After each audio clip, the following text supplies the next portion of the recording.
Few people in Europe realize this, but the most powerful criminal organization in Brazil did not begin on the streets. It began inside a prison. Not with weapons, not with drugs, but with a football match. In 1993, inside the Taubaté custody house, a high-security prison in the state of São Paulo, 8 inmates found themselves isolated from the rest of the prison population. They had one thing in common. They were the only prisoners transferred from the city of São Paulo. Other inmates called them the ones from the capital. To pass time, they formed a football team to play in the prison's internal championship. They named it Comando da Capital. That name would later be shortened to PCC. At the time, no one imagined what that group would become.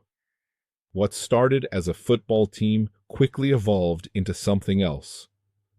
The members created rules. A statute. Internal discipline.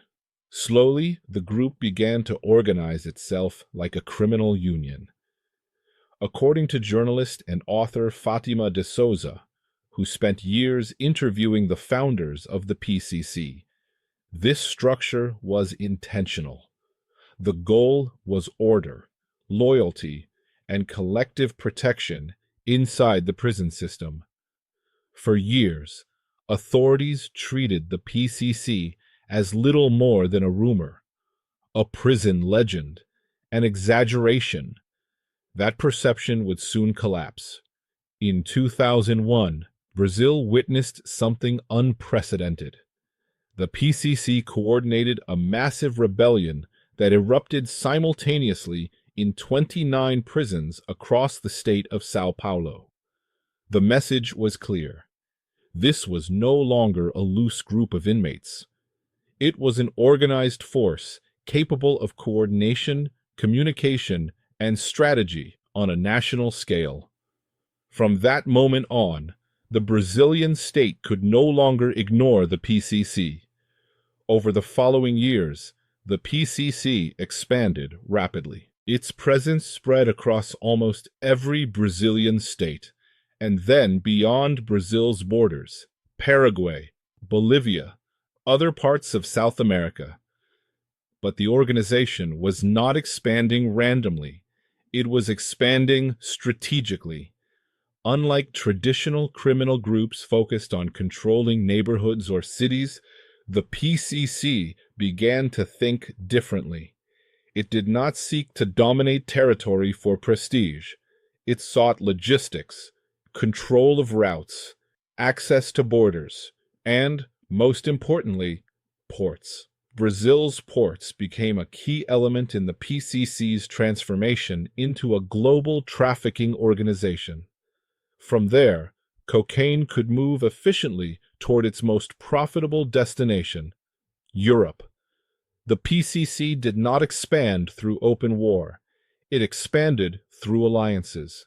Investigations revealed partnerships with international criminal organizations, including the Italian mafia group 'Ndrangheta, one of Europe's most powerful and discreet criminal networks. This cooperation allowed the PCC to integrate into existing European distribution systems rather than compete with them. The result was a level of sophistication rarely associated with Latin American criminal groups. Authorities estimate that the PCC has moved over $1 billion in a single year. Some prosecutors believe the organization may have tens of thousands of members, making it one of the largest criminal networks in the world. At this point, calling it a gang is misleading. The PCC operates more like a multinational criminal enterprise. What began as a football team inside a Brazilian prison has evolved into a transnational organization with influence across continents. Its operations affect not only Brazil, but Europe as well. Through ports, through logistics, through global partnerships, the PCC is no longer a local problem. It is part of a global criminal system, and understanding how it emerged is the first step toward understanding how it operates today. If you want to understand how modern organized crime really works, not the myths, not the movies, but the real structures behind it, follow this channel, because this story is far from over.